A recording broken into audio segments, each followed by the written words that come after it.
Dr. Ranjani Parthasarathy is a professor in the Department of Information Science and Technology, Anna University. Her area of specialization is computer architecture and networks. One of her special interests is Indian language technology systems. She is actively involved in research in all the areas and has over 50 publications to her credit. She has about 25 years of experience covering both industry and academics. Welcome to the UGC lecture series in computer science. This is a series of lectures on computer networks. Today's topic in this series would be on network security. We are looking at application layer protocols and we will be looking at the aspect of network security and how it is supported in the internet. So, before that we will take a look at the basics of security and a little bit on cryptography. Okay. So, when we talk of security, the first thing we talk about are security requirements. And in the security world, the requirements are referred to as the CIA of security. So, let us look at what this CIA is: confidentiality, integrity and availability. So, C for confidentiality, I for integrity and availability, A for availability. So, confidentiality, integrity and availability are the three major requirements for security. So, we always design systems such that these three are not compromised. So, if you look at what are the functions of a secure communication system, normally it could be divided into 5 basic goals or functions. Okay. So, we talked about the CIA, we will be including the CIA plus we include 2 more.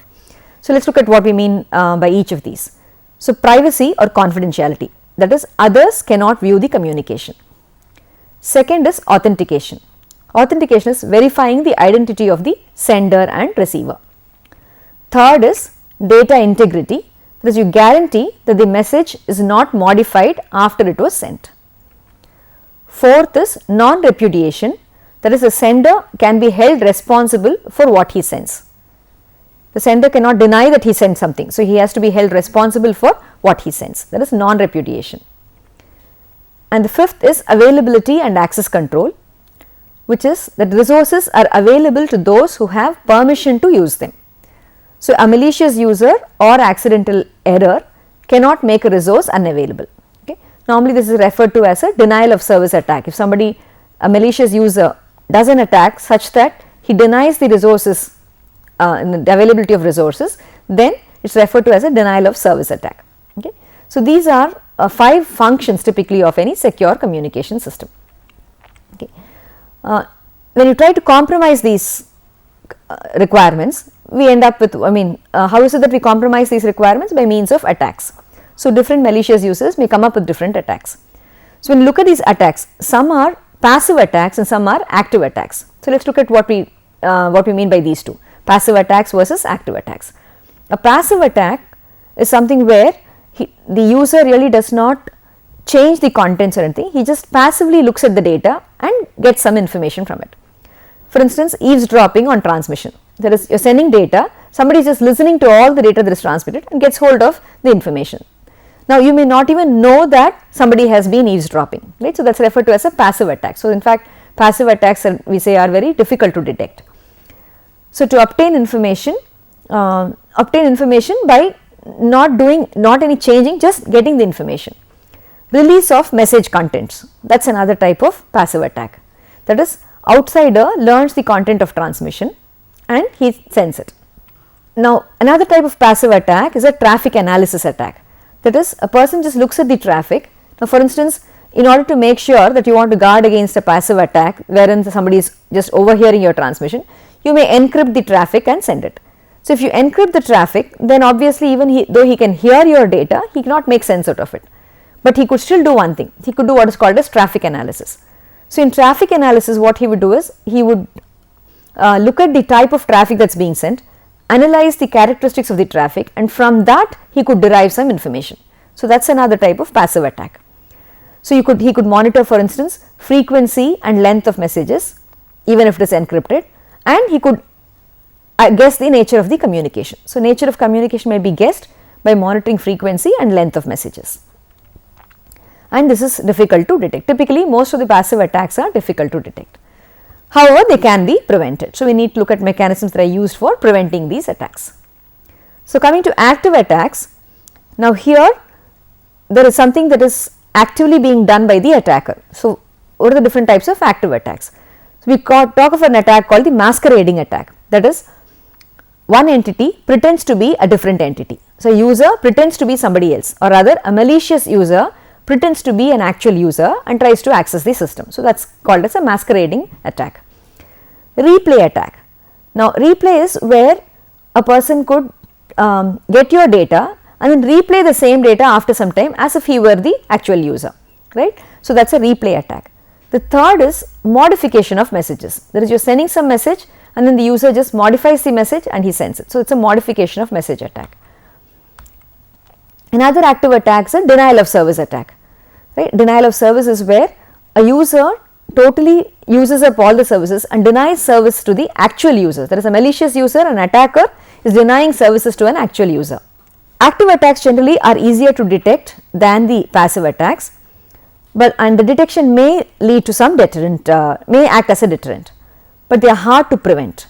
Okay. So, this is what we have in terms of the passive attacks and the active attacks. Now, when we talk of, so to summarize what we have said just now, so the security threats that we have may be treated in, may be grouped into two types, passive threats and active threats. And passive threats deals with release of message contents, traffic analysis and so on. Active threats deals with masquerading, replay, modification of message contents, denial of service. Okay. So, the point now is how do we detect these attacks and how do we prevent these attacks. Okay. So, coming to the requirements that we have for security, normally one of the common things that we use is some kind of an encryption and decryption mechanism. So, when we say encryption, a good requirement or good security requirement is that the encryption mechanism must be strong, that is we should have a strong encryption algorithm. That is, even if it is known, the algorithm is known to everybody, you should not be able to decrypt or work out the key. Now, remember what we do in terms of encryption. Whenever we say encryption, there is normally some kind of a key that is used, and this key is what is used to encrypt or encode the messages. That is, using the key and the data that you need to send, you perform some function with the key and the data is sent as an encrypted message. The encryption algorithm that is used may be known to everybody, but the key will be one that will be secret. So, which means that even though the encryption algorithm is known, you should not be able to decrypt or work out the key. That is one of the requirements of a strong encryption algorithm. And even if a number of ciphertexts are available together with plain text, you should not be able to decrypt. That is, what do you mean by plain text? Plain text is the plain data that is being sent. Ciphertext is data that has been encrypted. Okay. So, even if I have a lot of ciphertext available along with the corresponding plain text, I should not be able to decrypt or work out the key. That is important. And sender and receiver must obtain the secret key in a secure manner. That is another requirement for any security mechanism. So, once the key is known, all communication using this key becomes readable. So, we need to be careful about that. So, when we talk of encryption, okay, now we talked about different requirements for security. So, we can see that with the help of encryption, both privacy and authentication can be ensured. So, most of the privacy preserving techniques and the authentication techniques use some form of encryption. So, common forms of encryption are symmetric key systems. Here what we do is a single key is used to encrypt and decrypt the message. So, obviously which means the key must be shared by both the sender and the receiver. So, symmetric key indicates that both on the sender side and the receiver side the same key is used. So, we refer to this as a symmetric key system. This is one kind of an encryption system. Examples of this such encryption systems are what are called as DES, the data encryption standard, Blowfish, advanced encryption standard. These are all standard protocols that are used for asymmetric key encryption systems. A second class of encryption systems are public and private key systems. That is, we use a combination of a public key and a private key. So, what we mean by a public key is it is a key which is made available to others. Everybody has the knowledge of that key. So, a public key can be used to encrypt messages and a second key called the private key is used to decrypt the messages. So, you can see that we are using two keys here again. In the previous case, a single key that was shared by both the sender and the receiver. Now, here every user has two keys. One is called as the public key and the other is called as the private key. And it is a combination of these keys. If you encrypt with one key, you can decrypt with the other. If I encrypt with the private key, I can decrypt with the public key. If I encrypt with the public key, I can decrypt with the private key.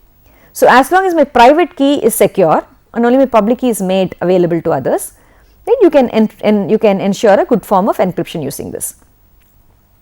Okay. So, typically what happens here is the recipient gives the public key to anyone he cares to, but knowledge of the public key alone is not enough for them to discover the private key. So, if I make my public key available to anyone that I want to give to, and I will transmit my data using my private key, right. So, or if that person wants to transmit data to me, he uses my public key to transmit the data. I can use my private key to decrypt the data. So, since only I have the private key, only I will be able to read the data, nobody else will be able to read the data. And even though the public key is known to everybody, this encryption algorithm is such that using just the private key, I cannot decipher the private, using just the public key, I cannot decipher the private key. So, even though public key is available, I can't find out what the other person's private key is. Example of this kind of an encryption system is the RSA encryption system, which uses this public private key kind of algorithm. Okay. Now, in terms of attacking encryption, I said that we use something called cryptanalysis, where you would analyze the data that is being transmitted, the encrypted data that is being transmitted. So, here what we also do is you also rely on the nature of the algorithm plus some knowledge of general characteristics of the plain text. That is, if you know that in this particular environment, for instance in a military environment, that this is the kind of data that is likely to be transmitted, you already know some keywords that are going to be used. Okay. So, then with the help of that knowledge of that plain text and a knowledge of the algorithm, you may be able to do some kind of cryptanalysis. In fact, cryptanalysis itself is a very interesting topic to study about.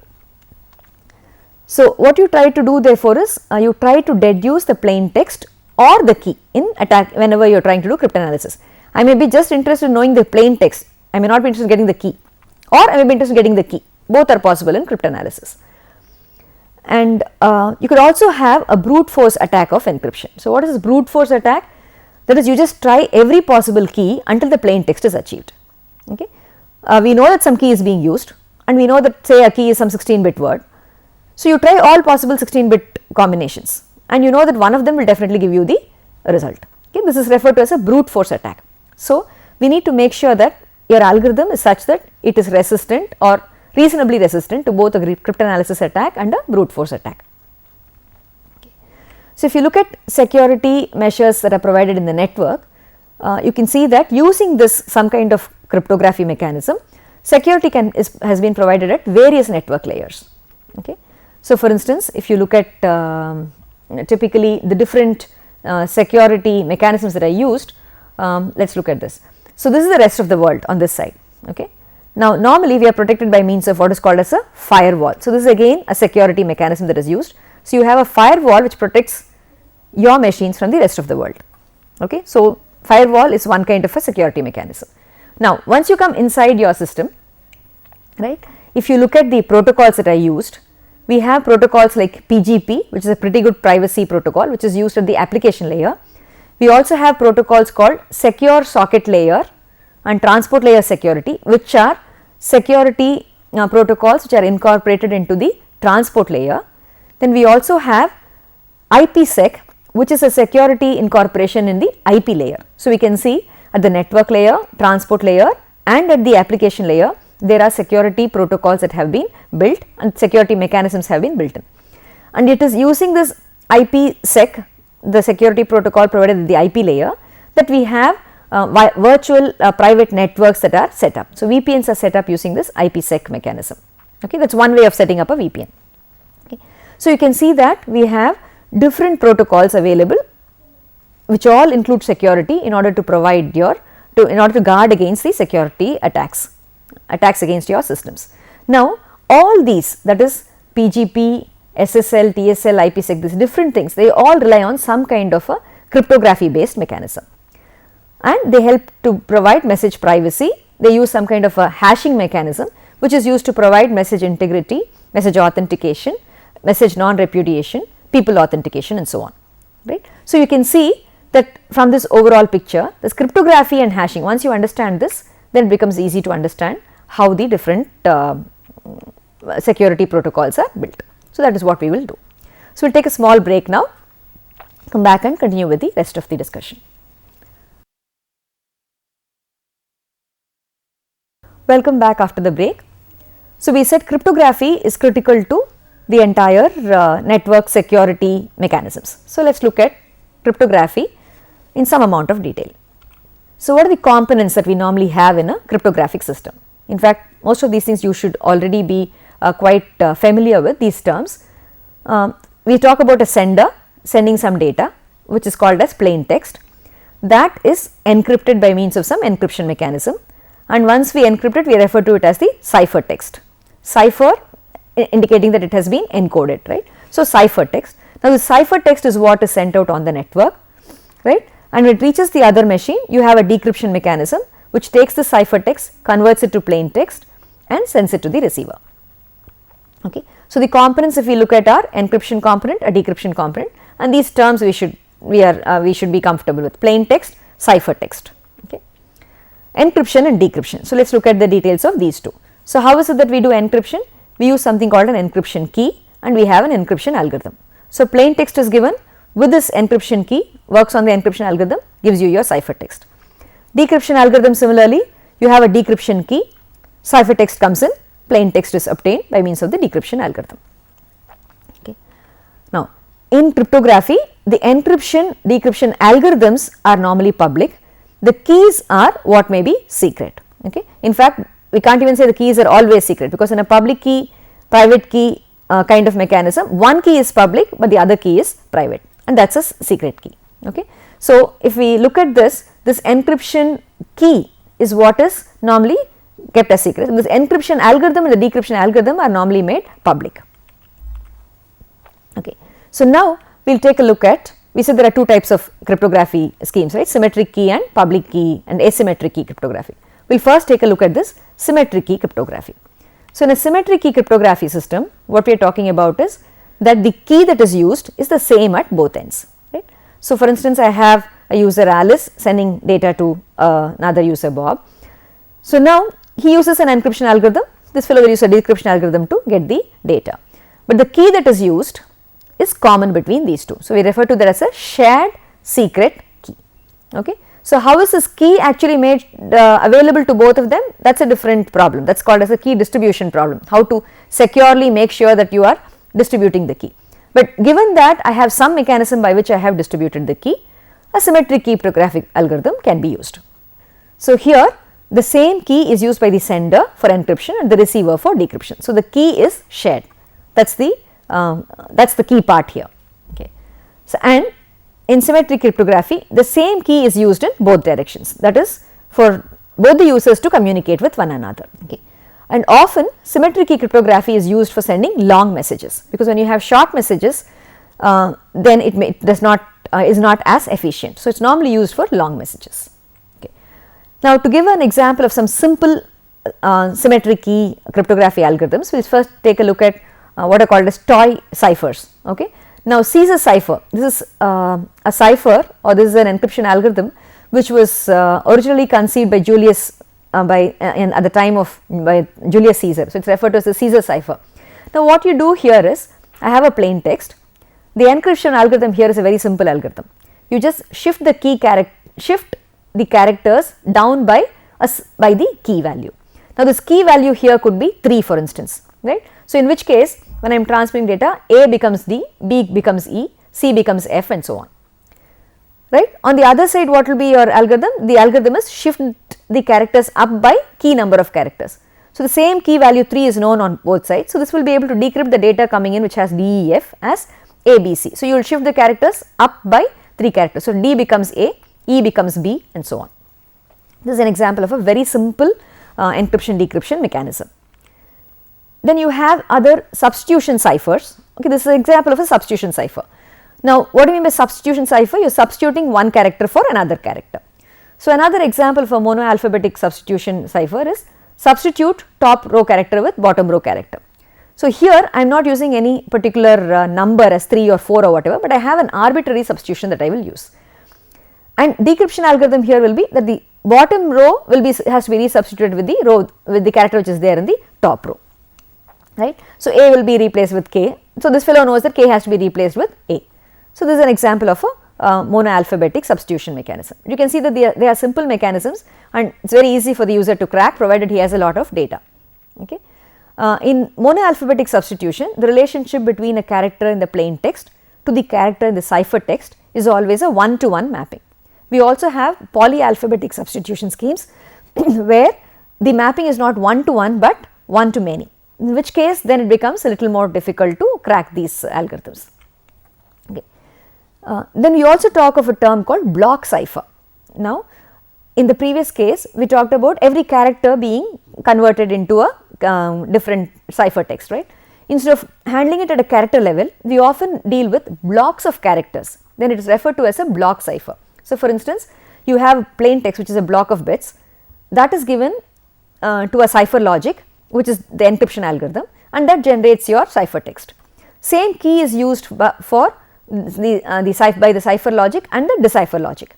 Here again you use a block of text, and it is for this block of text that you are doing the decipher logic or the decryption, referred to as block ciphers. Now, we said that DES is one of the standards that is used for symmetric key encryption. So, let us take a look at what happens actually in DES. In DES, what we do is we take 64 bits of plain text.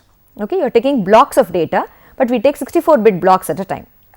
The 64-bit block is taken, and you have a complex set of cipher blocks, not what we saw right now in terms of just a simple substitution, but you have multiple substitutions that are used.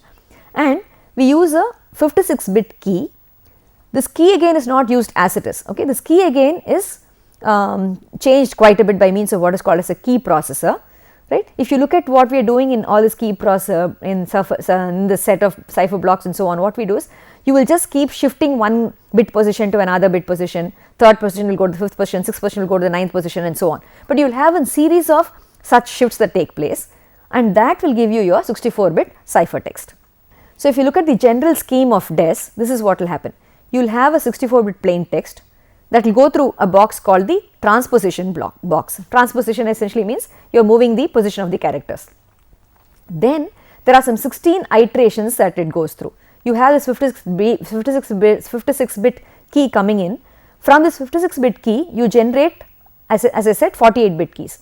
Now, these keys are given at each of these iterations, and you use some substitution, some moving around of the bits and so on, and finally do again some transmission and arrive at a 64-bit cipher text. Okay.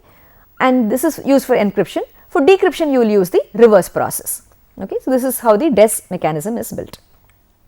Okay. If you look at what an iteration block will typically look like, right, this is what it will have. You will take the 64 bits coming in, shift it into a left 32 bits, right 32 bits, separate out these two. This 32 bits will be taken, and you will get 32 bits, you will take this 32 bits and the 48-bit key, and you have a block here which does a function of these two, some XOR, some moving around of the bits and so on. And then finally, these bits are XORed with this left 32 bits, right, an XOR function is used, and this gives you your right 32 bits, right. So, this right 32 bit now will be what is coming here now will be very different from what you have here. Okay. This right 32 bits now becomes the next left 32 bits. Okay, and you can see that this again will go as an input to this block. You can see that this iteration will take place some 16 times, you will have this iteration taking place, and every time there is a different function that is happening here. So, the total output that you have is a totally all given some set of input bits, what comes out is some totally mangled set of output bits that you have. Okay. But what is interesting about DES is that it is actually crackable. Even though we are doing so much of processing on this, it is still crackable. Now, why is it crackable? It's crackable because it can be attacked by the brute force method. Remember what we said in terms of brute force. In brute force we said you will try with all possible combinations of the key. Now, the key here is 56 bits. So, which means 2 power 56 combinations I have, right. So, if I can try out the 2 power 56 combinations, then I may be able to crack the code. Okay. So, this is why we say that DES is crackable. Okay. And if you look at the DES protocol, in fact, the DES community runs something called the DES challenge. Okay. So, what they say is a prize is awarded to a person who cracks a message is encrypted with DES, and starting from 1997 different people have used a number of PCs around the world. Okay. For instance, in 1997 it was cracked in 4 months using volunteer PCs throughout the world, all of them cooperating to try all possible keys. So, if you can kind of distribute the work of breaking the key with all possible keys, and you can be able to typically break the DES protocol. Okay. So, in 1998 in fact a more difficult challenge was cracked in 41 days and 1999 was cracked in 22 hours. So, you can see that as the machines become more powerful, naturally it becomes easier to crack DEC in a shorter period of time. So, which is why, so as long as your data is not required to be secure for more than 22 hours, you can use DES. But if it is required to be secure for more than 22 hours, then you can't trust DES. Okay, so that's a problem with DES. One of the solutions to this DES has been a triple DES, or what is called as a 3 DES. So, what we do here is, instead of using just DES once, we use 3 iterations of DES to improve security. Okay. So, 3 DES performs DES 3 times on each input block. Okay. So, what we do is, we use 3 different keys, key 1, key 2 and key 3. So, you do a DES on the block plus key 1, that is taken, you do a DES inverse on that, there is a decryption algorithm is used with using another key, key 2, and then you do DES using key 3. So, 3 different keys, okay, and you keep doing the encryption of one after you take the data coming in, do an encryption of that, take that encrypted data, do DES on that again, take that encrypted data, do DES on that again, and then you generate this 3 DES output. So, the key for 3 DES, what is interesting here is 168 bits, because it consists of 3 keys, right, key 1, key 2 and key 3. Now, key 1, key 2, key 3 are the same keys which are used by the DES protocol. So, 56 bits each. So, 56 into 3, 168 bits. So, you now look at your combinations that you have to try out, they become 2 power 168, which becomes much larger. Okay. So, we say 3 DES therefore is stronger than DES, but again we really cannot guarantee that it is also not breakable. Okay. So, looking at 3 DES, so we said that we use a DES inverse, that is the DES decryption in the middle. So, how does this help? So, the purpose is to enable backward compatibility with DES, that is you can use DES algorithm, the hardware implementations that are available to perform DES to also perform the 3 DES mechanism. Okay. So, how secure, as we said, is 3 DES? The key space now is 2 to the power of 112 times larger than the key space of DES. So, making this brute force attack too slow, again as I said, for a while, because once you get faster systems you may be able to break that too. So, if you look at what happens in triple DES, this picture will summarize that for you. So, I will have 64 bit plain text coming in, I will encrypt that using key K1, I will use a decryption of that, but I will use key K2, then I use the encryption logic using the key K1, and then I will send out the data. This is my 64 bit ciphertext. This now you can see that the decryption process will just be the reverse of this. So, you will decrypt using K1, encrypt using K2 and decrypt using K1, that gives me back my plain text. Okay. So, this is how we work with DES and triple DES. There are 2 modes in which again this can work. One is called as the ECB mode, which is the encrypted, it is a chaining mode that we have. So, what we do here is you have plain text n, which is divided into blocks P1, P2 and so on. So, you keep encrypting each of these separately and send them out as C1, C2, C3, C4. So, you have ciphertext of blocks of text. So, explicitly you just have blocks which are being deciphered or encoded. Now, another mode is a chain mode, chain block cipher mode. Here what we do is, you take the data from here P1, encrypt that, this C1, now we use something called an initialization vector. So, this initialization vector now comes as part of this C1. From C1 I take it and I use that to encrypt the next block of data. Similarly, the encrypted data of this block is given as input, as a further input to the next block of encryption and so on. So, this is referred to as a chain mode of operation. Now, DES can be used in this mode of operation as well. Okay. What is the major challenge in these symmetric key shared systems? That is that the key has to be shared in a secure manner. Okay. So, how do we ensure that the key is shared in a secure manner? This will be the topic of the next discussion. How can this key be secured, shared in a secure manner, and how is it that we can develop other systems which are the public key or the asymmetric key shared systems, or asymmetric key distribution systems, asymmetric key cryptographic systems, and how these are actually implemented in the actual protocols that are used in networks. Okay. So, to summarize what we have looked at in today's discussion is a brief look at different types of security attacks, passive attacks, active attacks and so on, and encryption and decryption mechanisms. Okay. So, we also said how security is implemented at different network layer protocols, and then we have started to take a look at cryptography. In that we looked at symmetric key systems we have looked at a couple of symmetric key ciphers, and then we have taken a look at the DES and the 3-DES standards which are currently used for symmetric key security systems. So, questions for you. Question number 1, what are the different types of attacks?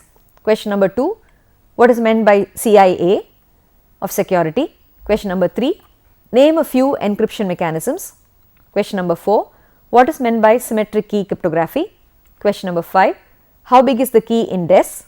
Question number 6, how is 3-DES better than DES? So, these questions should help you to review the matter covered today. Thank you.